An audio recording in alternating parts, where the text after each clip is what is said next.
Сәлем балақай. Қош келдің біздің орталыққа. Жүре ғой, аяғын шеш.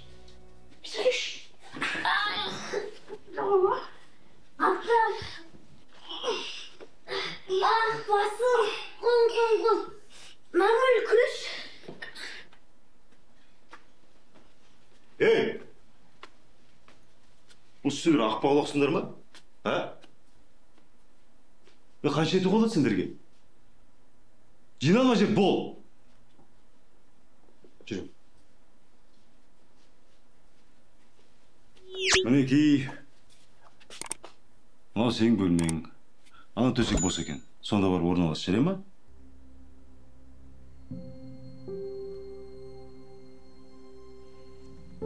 Бар есі тұрсын.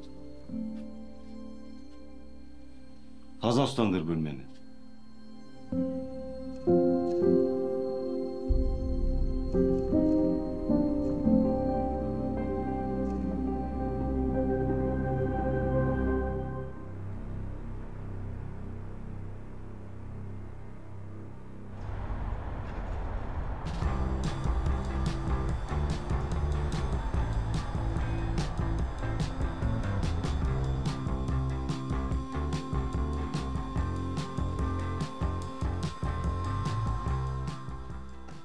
Апай, надастырған точно бізге жайған ба?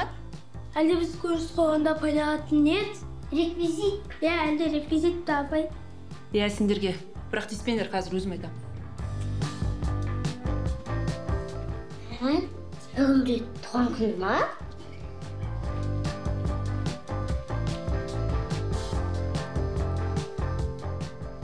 Аштан өлдің ба, қой орнына. Бана жемегелі біраз жылдар болыпты. Әбет оқына 2 сағат асып кетті емес пе? Соншама кім келіңдеп жатыр екен? Сол бұрынғыдай тексер шығар.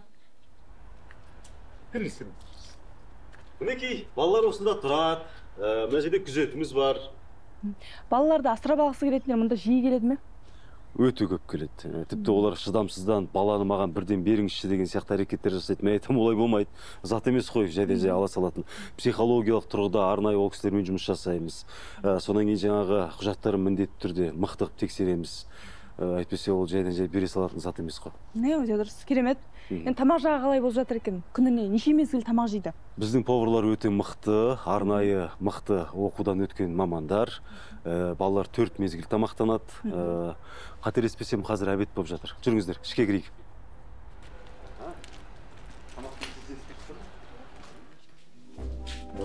Айша, балалар тез-тез отырыңызшы. Боз, быстро, отыр.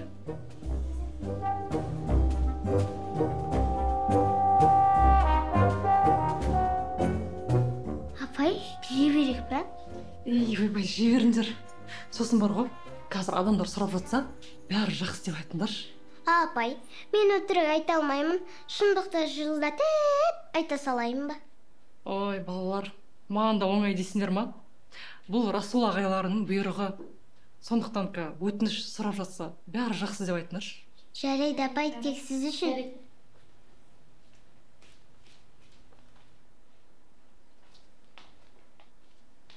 Жеме дедім ғой.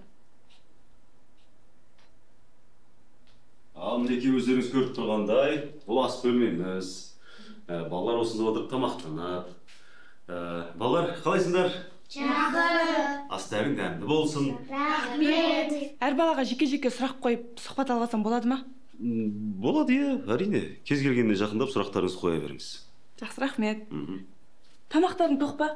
Я, тоқ. Күнде осындай тамақ жейміз, апай. Бүгін қайта сәл қарапайымдастырған егенде, сіздер кеше келмейсіздер да, кеше прям потолок болды дастарханда. Жарайсыз. Жақсы, рахмет. Сабақтарыңыз қалай? Сабақ жақсы, білім бізде бірінші орын, және әрқайсымызда жеке-жеке смартфон бар. Жақсы. Жарайсыз. Мұңайып отырсыз ғой, көңіл күйің қалай? Барлығы жақсы, тамағын жей береш. Жарайды, балаларға кедергі жасамай қойық, тамақтарын ішіп алсын. Ал біз сыртқа? Бізге балалардың жататын бөлмелерін көрсетсеңіздер, түсіріп алсақ. Оны да көресіздер ме? Иә, түсіріп алсақ. Жарайды, жүріңіздер, төбеге.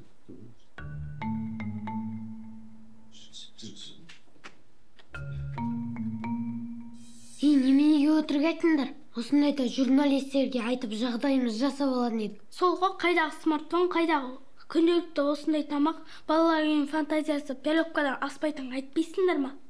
Достар, тезірек тамақтарыңды жеп алыңдар. Мұндай дастархан күнде болып жатқан жоқ қой. Рамазан дедіңіз, есіміңіз аха. Енді Рамазан мырза, мен бірден айта кетейін. Біздің балаларымыз осал емес. Шеттерінен бәрі мықты. Сен тұр, мен атайын деп тұр әшейін бар ғой. Енді шыны керек, басқа да мектептерден біз кем емеспіз.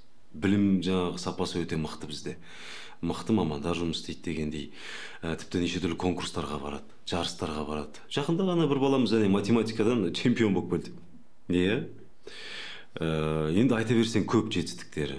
Біз тіпті еңбекке деп баулимыз. Иә, сіздер туралы өте жақсы деген пікірді естідік. Енді Расул мырза, рұқсат болса біз тұңғышымызбен таныссақ, келіншегім екеуміз осы сәтте өте ұзақ күттік. Әрине, мен сіздерді түсінемін.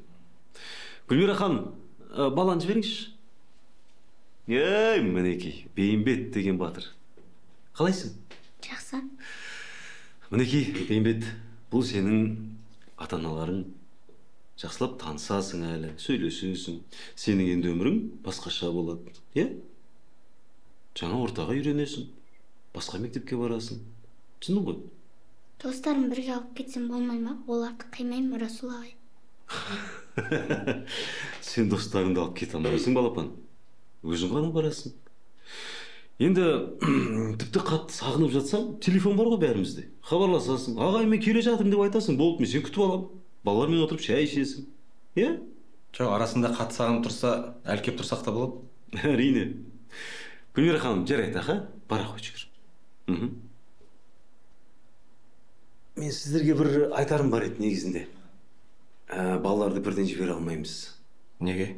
Енді өзіңіз түсінесіз ғой, қазір бізде БЖБ бар, ТЖБ бар, емтихандар бар деген сияқты. Оны біздің мұғалімдер қатал, оны тапсырмайынша жібермейді баланы.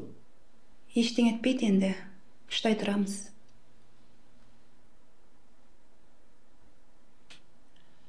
Жарайды онда. Түсінікті. Жақсы ендеше. Сау болыңыздар.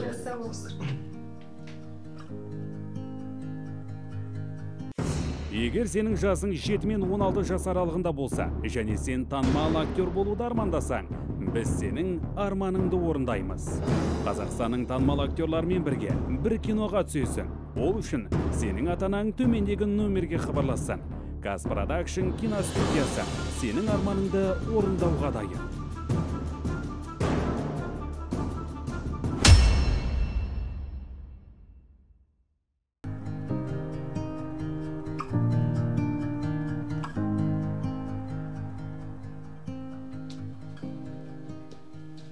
Сендер әлі ұйықтамағансыңдар ма?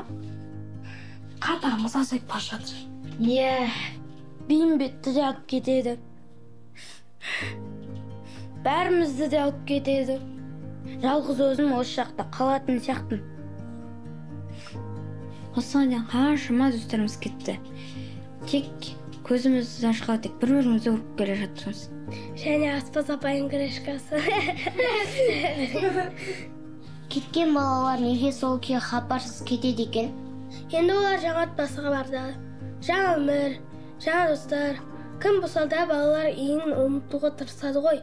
Сонда біз де кетсек, бір-бірімізбен мүлдем хабарсыз кетеміз ба? Достар, біз ондай болмайықшы. Қандай жағдай болмасын, достығымыз ажырамасын. Әрдайым хабарласып тұрайық. Ал егер жаңа отбасымыз қарсы болса ше?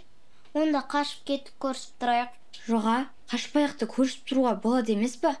Ең бастысы бірімізді ешқашан ұмытпайықшы. Меніз не ақылдасып жатсыңдар? Сені әлі алып кетпейін бе? Кені алып кетеді деп айтқан Гүлмира апай. Досым, балалар үйіне кетсек те бір-бірімізді ұмытпайықшы. Мәңгі бақи дос болып қалайықшы. Мен де сендерді ұмытпайтын болам. Жарайды, біз жатайық.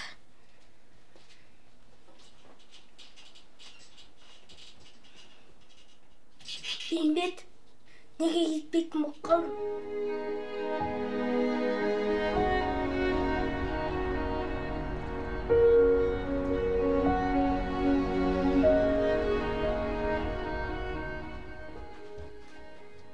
тағы да қаладағы досыңмен ойнап қайтуға шықтың ба? Ешкім естіп қоймасын. Мен қалаға шығып жүргенімді тек сен ғана білесің ғой. Менің сыр сақтай алатын мықты қасиетім ырза шығарсың, е? Кез келген информацияны жұтып аламын ғой мен. Ой, мақтаншақ. Сол сенің де емес, өмірімде жемеген тәттілерді әкеліп жүрген жоқ па? Ой, менікі тәтті үшін емес, сен үшін ғой досым. Мен қалаға шығып қайтам, сен менің атымды жауа тұршы. Ал мен саған қаладан жүзім әкелдім. Қызық емес жүзім. Ол әшейін жүзім емес, шай мускат дегенде естуің бар ма еді? Онда сол шай мускатты өзім таңдап алам. Сен қуады екенсің ғой. Сен менімен бірге баратын болсаң, мен саған не ағып жүзім алып беремін? Шыны керек. Жата беріп, менің де ішім пісіп кетті. Сенмен бірге барайын? Жоқ, бармайсың.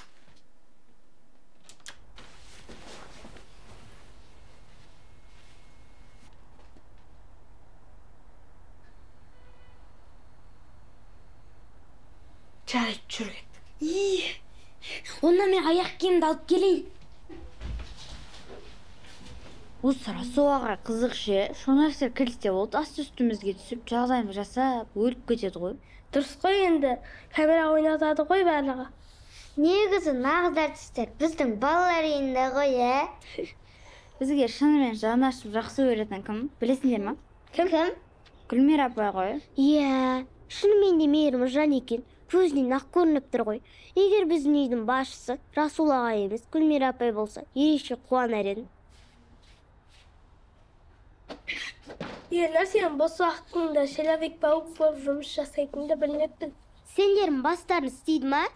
Қазір Гүлмира апай көрсе барлығымыз дондырмайды. Біз қалада досымызға бара жатыр едік. Бізді зерттеніп жатса жоқтығымызды тілдемелер, пожалуйста. Ал сені неше түрлі тәттілер әкелеміз. Жарайды, барып келіңдер. Бірақ точно кәмпит алып келіңдер, түсініңдер. Иә.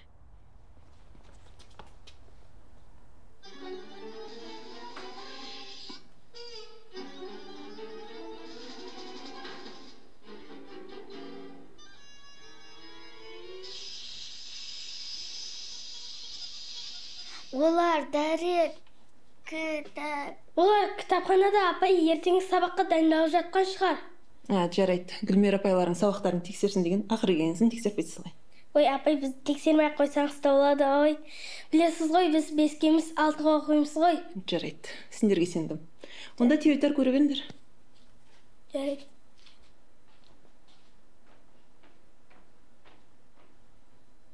Не болды жынысы абдырап? Білесің ғой, мен өтірік айта алмаймын ғой. Ой, қойшы сен.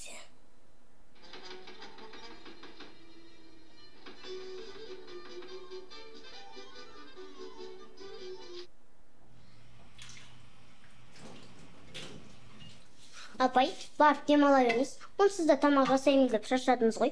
Біз өзіміз барлығы ыдыстарды жуып қоямыз. Ой, айналайын, рахмет жаным.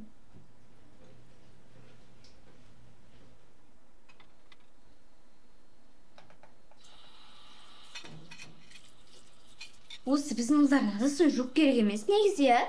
Таракарам жылтыратып кетіпті ғой. Жалаптырып жеп кеткен ғой. Жуатын жері қалмаған.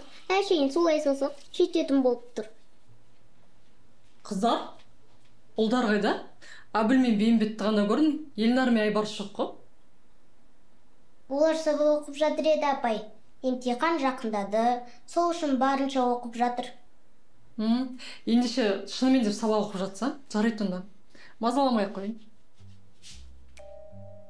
Сабақ? Сәл нормально айтсаң өтірікті. Ойыма бірінші келген нәрсені айта салдым. Мықты болсаң өзің айтпадың ба? Мына ыдыстарды жуып таста. Сенде 5 минут бар. Давай.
болған жоқ қой.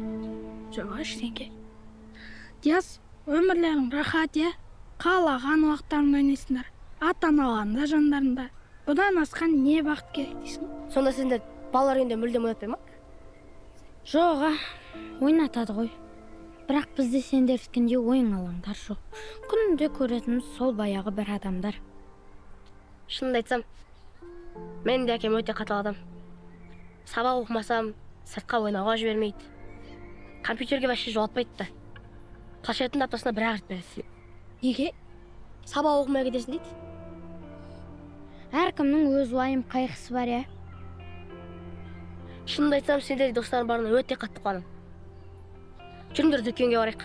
Болмаған тексін, маған латте алмай. Потом 2 литрлік сусек алайық. Сразу.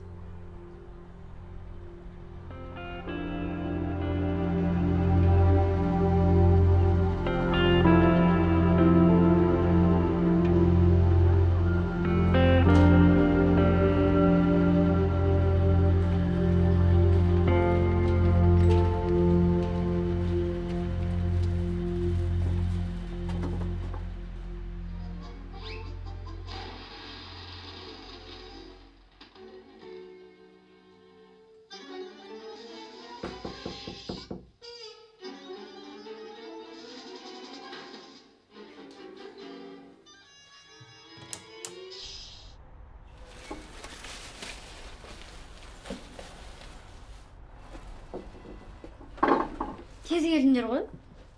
Біз сендерді кешкісін бірақ келеді ме деп ойласақ. Ұзақ тұрсақ апайлар сезіктеніп қала ма деп ойладым. Уәде етілгендей, міне сендерге сыйлықтарымыз. Сендер қалада кіммен кездесіп жүрсіңдер? Бір бай бала ғой, өте ақ көңіл. Бізді балалар үйінен деп кеудемізден итермей өте жақын тартып жүр. Сендер оның әкесі кім екенін білесіңдер ме? Кім? Прокурор. Мәссаған, жағдайлары әбден айланып кеткен шығар. Әңгіме жағдайда емес, оның ішкі жан дүниесінде. Бізді де таныстырсаңдар, сендердің достарың біздің де досымыз ғой. Бір рет келгенде таныстырамын. Сіз тәттілерін тосып қойыңдар, апайлар көрсе оңдырмайды.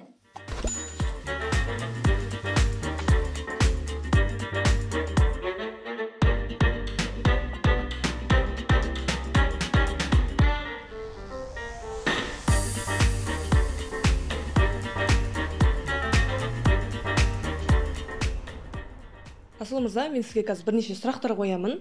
Барынша шынайы, қысылмай жауап берсеңіз. Жақсы. Баланы шақырып келсеңіз болады. Балалар, қане менімен бірге тез жүріңдерші. Расул ағай шақырып жатыр. Жүр, қане.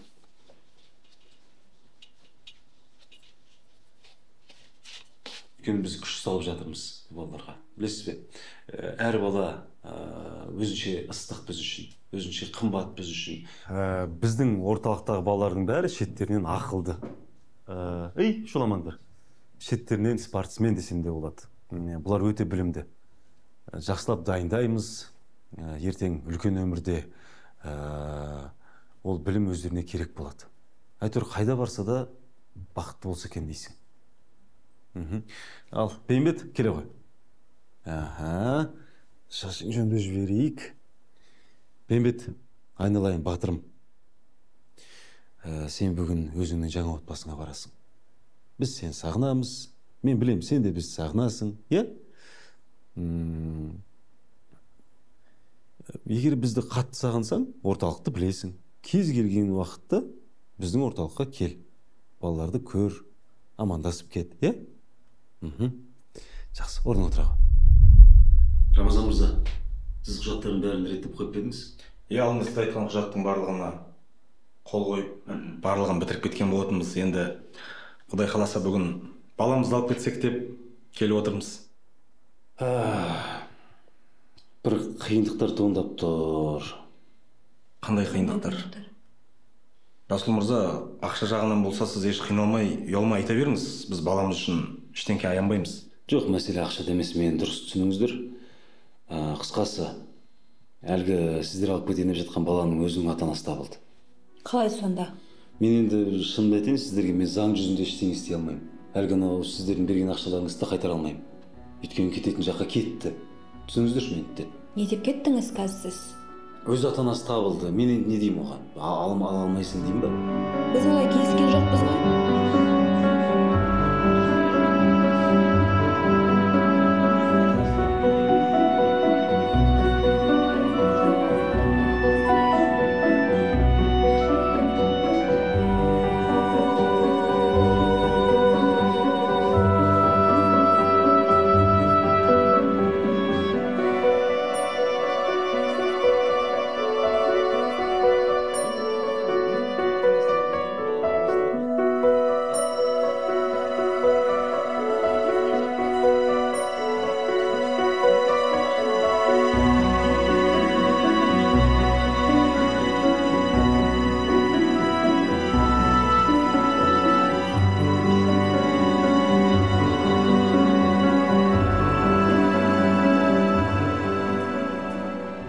Жаным, сыртқа шыға тұр, сабыр етіп.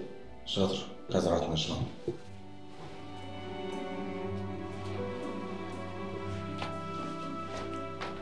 Енді бала тууда, ол да бұйырмады, асырап алуда ол да мәні болмай тұр. Бірақ енді сізден бір жақсы жаңалық күтеміз, жақсы жаңалық болады деген үміттеміз, Расул мырза. Ай өтпеңіздер. Рахмет. Сау болыңыздар.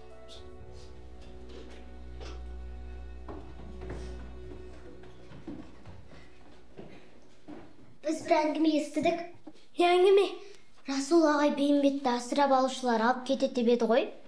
Жаңа коридорда мұғалімдер өз ата-анасы табылды деді. Яғни бұл жерде бір шикілік бар. Сонда Расул ағай бәрін алдап жүрген ме? Соған сияқты бұл жақта дұрыстап бір қарау керек секілді. Өз ата-анасы табылса, мұғалімдер бізге баяғыда айтатын еді ғой. Ал маған Расул ағай дайындал, жақында кетесің деді. Кетесің десе, сен қайда алып кетпекші? Что-то подозрительно. Осы жағдайды бір ойланып көру керек сияқты.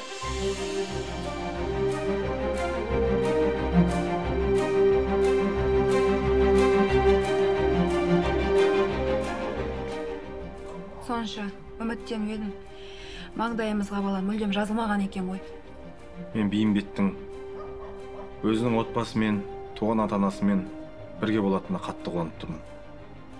Кеттік. Жоқ, мен Бейімбеттен соңғы рет қоштасып қайтайын. Қажет емес. Балаға бекер үміт сыйламай қояйық.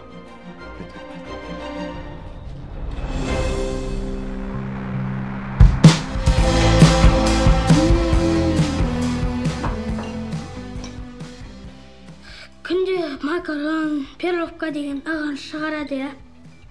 Әбіл, жемейтін болсаң маған берші. Бар, неге ойланып кеттің? Кешегін ойлап отырмын да. Неге олай отырып айтты екен Расул ағай? Тыныш, Расул ағай келе жатыр. Так, балалар, қалайсыңдар? Жақсы. Тұрмай қойыңдар, отыра беріңдер. Астарың дәмді болсын. Рахмет. Бәрі жақсы ма? Иә. Тәртіптерің де жақсы, е? Иә. Балалар, мен сендерге бір нәрсе айтқалы келдім. Тазалық жөнінде әңгіме қозғағым келеді. Ең бастысы тазалық. Ұқтыңдар ғой? Иә. Таңертең тұра салған кезде тістеріңді жуып жүріңдер. Ұқтыңдар ғой? Иә. Жуынып жүріңдер үнемі. Иә. Денсаулықтарыңды күтіңдер, ауыр қалмаңдар ешқайсың. Ұқтыңдар ғой? Сөйтті экономдаңдар. Жақсы. Неге именно тісті ерекше айтты? Жалпы байқайсыңдар ма? Денсаулықты ерекше сұрайды ғой, астың сызып тұр. Енді бізді ойлап уайымдап жатқаны ғой. Тимеді кіздіңдер сендер. Жоқ, қараш. Кеше ана журналистерге баланың болашақ ата-анасы деп, ал асырап алушыларға өз ата-анасы табылды деді. Что-то бұл жерде бір бәле не то. Тамақтарын жесеңдерші, қазір суып қалатын болды ғой. Қалған бөлмеде ақылдасамыз. Иә. Алло, ассалаумағалейкум. Қалдарыңыз қалай? Амансыздар ма аға? Бәрі жақсы ма? Жеңгем жақсы ма? Аға, бәрі дайын. Четкі бәрі дайын тұр ғой. Аға, бәрі план бойынша ғой. Сосын анау сіздер ең бастысы ештеңені уайымдамаңыздаршы. Ең бастысы аға, сіздер анау Бенджаминнің суреті бар қағаз дайындап отырсаңыздар болды ғой. Қалған бәрін өзім тындырам аға. Расул, лыпылдай берме. Біз бұл бизнесте жүргенімізге 12 жыл болды. Атыңды әрқашанда тазалап жүр. Сақ бол. Біреуіміз талсақ, бәріміз кетеміз. Бір-бірімізге кесіріміз тиіп кетіп жүрмесін. Оны дегеніңіз, аға, бәрі чоткі болады. Ештеңені уайымдамасаңыз болады, аға. Білесіз ғой, мен жақсы жұмыс істеймін ғой. Жақсы, аға.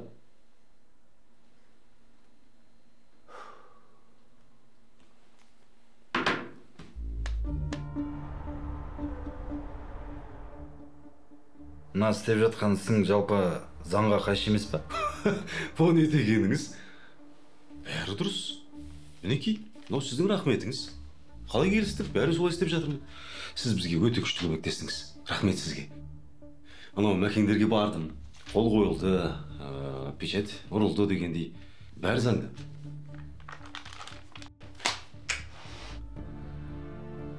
Но что-то не то. Мына жерде үлкен сумма. Қойшы, мына үлкен сумма ма?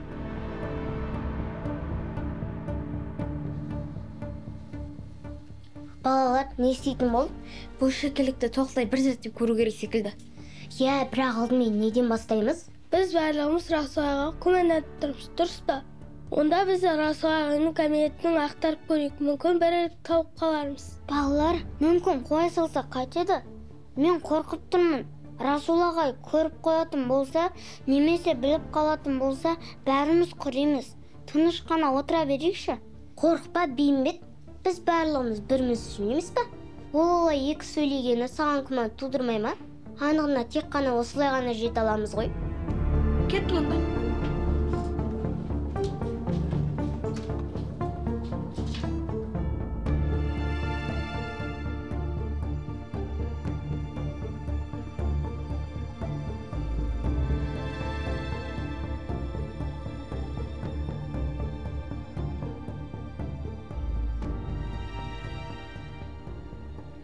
Мынаны қараңдар. Айдар, Сания, Мадина. Бейімбет. Бұлардың бәрі бұл жерде не істеп жүр? Мыналардың бәрі біздің бұрынғы достарымыз ғой? Біртүрлі күдікті нәрселер, е? Мына құжаттар не үшін түрік тілінде? Расул ағайдың Түркияға не қатысы бар? Бөлмеге барып асықпай қарайық. Жүндір кеттік. Алло.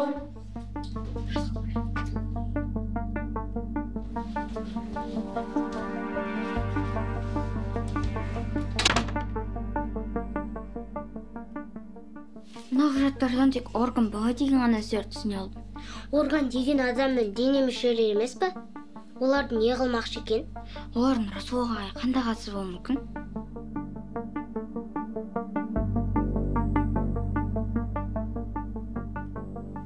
Былай жасайық. Сендер тағы бір құжаттарды қарап шығыңдар. Ал біз Расул ағайды аңди тұрамыз. Мүмкін бір нәрсе анықталып қалар. Кеттік шықты. Кеттік. Кеттік.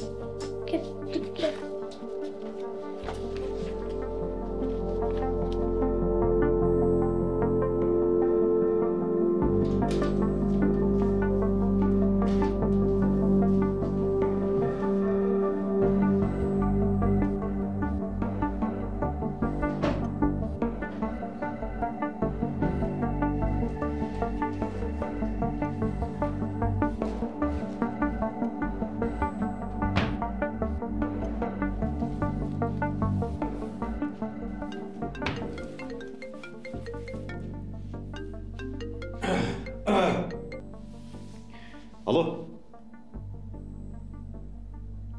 Иә, сол кешкі сағат 9-да. Жақсы, сіздер ең бастысы ақшаны дайындап қойыңыздар. Мен де бәрі дайын. Жақсы.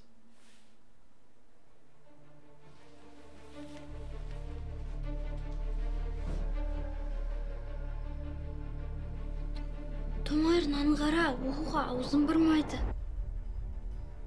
Енді не істейміз? Полицияға хабарлайық. Бұны тез тоқтатпасақ, бір күні бізді де құртады ғой. Нұрия, мен қорқам. Расул аға телефонмен күдікті сөйлесті, біреумен кездесеміз, ақшаны дайында дегенде істедік.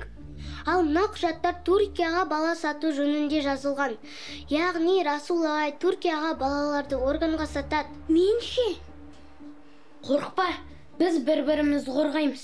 Бұсын тоқтату керек қой. Енді не істейміз? Менде бір идея бар. Мен қаладағы досымның әкесі прокурор мүмкін соған айтып көреміз.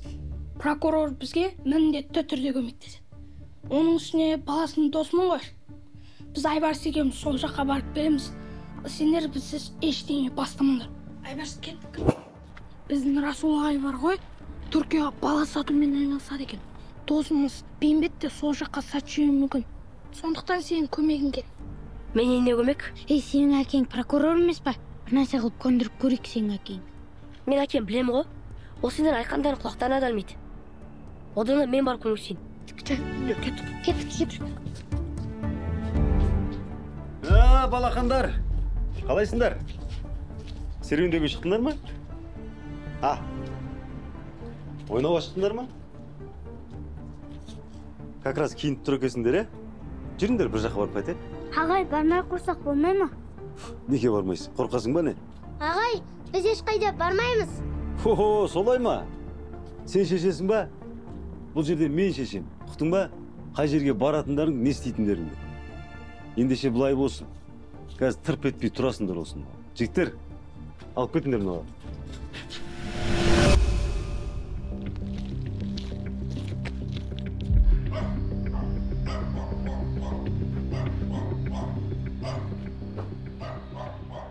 Олар балаларды алып кетіп бара жатыр. Енді не істейміз? Артынан еріп барайық. Қуасың ба? Біз барсақ бізді де сал болады ғой. Онда достарымыз құтқару үшін бір жоспар ойлап табайық.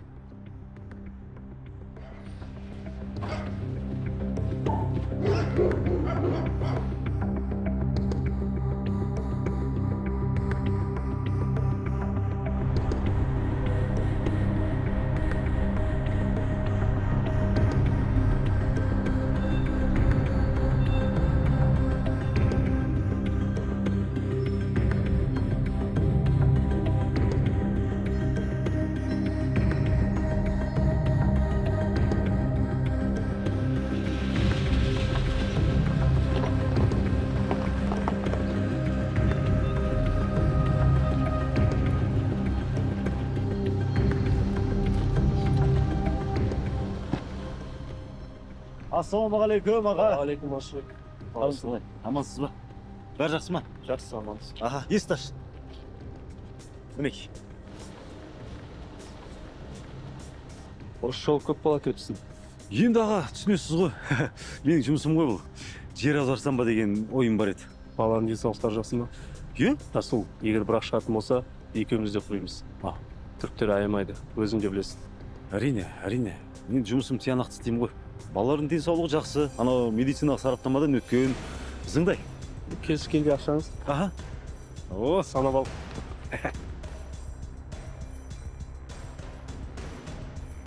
Так. О, аға санамай қояйын. Мен сізге сенем ғой. Не істеп тұрсыңдар? Тасын алар, бол. Аға, өзіңізбен жұмыс істескеніме өте қатты қуанамын. Мен де қуаныштымын. Иә. Апа, сіздің бізге көмегіңіз керек. Диас, сендер мұнда не істеп жүрсіңдер? Кім кіргізсен деді? Олар балалардың органдарын сатады. Егер дәл қазір кешігетін болсақ, бірнеше баланың өліміне себепкер боламыз. Өтінеміз, ағай, көмектесіңізші бізге. Тоқташ, не деп кеттіңдер? Қайдағы шетел, қайдағы орган? Расул Саматұлы дәл қазір шетелге балаларды сатқалы жатыр. Расул Саматұлы? Сендер қайдан білесіңдер Расулды? Расул Саматұлы біздің балалар үйіндегі директорымыз.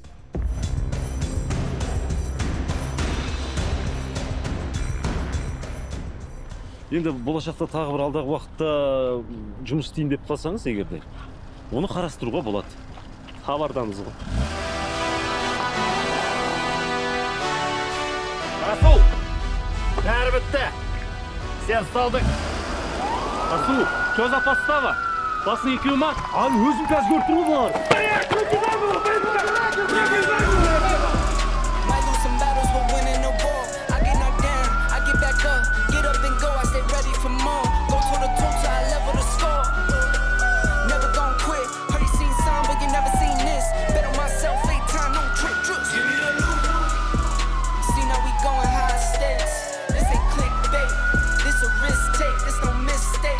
I was born to do it.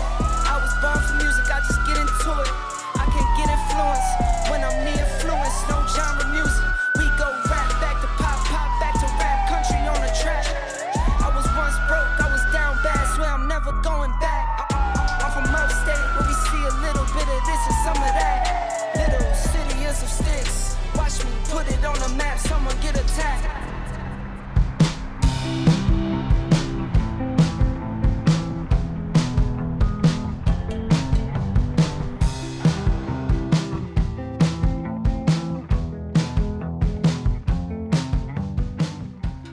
Осы өмірімізге шүкіршілік, тамағымыз тоқ, достарымыз жанымызда.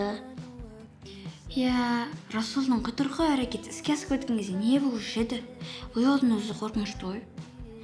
Ең бастысы хэппи-эндпен бітті ғой. Менің өз басым осы жерді қатты жақсы көремін. Кететін болып қалсам, қимай жылап бәле болатын шығармын.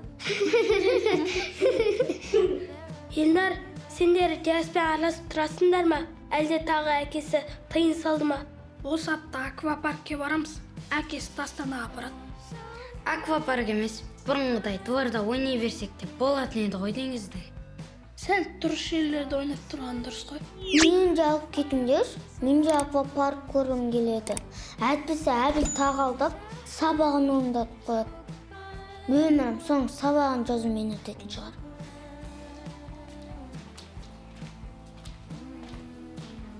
Балалар, біздің бейім бетімізді құттықтап қойсаңдар болады. Оны ана алдындағы келіп жүрген кісілер бар ғой, солар асырап алды. Сен бет келу, иші. Ал қалғандарың дайындала берсеңдер болады. Сендерге де жаңа отбасы дайындап қойдық. Бұйырса, осы жылдың аяғына дейін бәрің өз отбасыларында боласыңдар.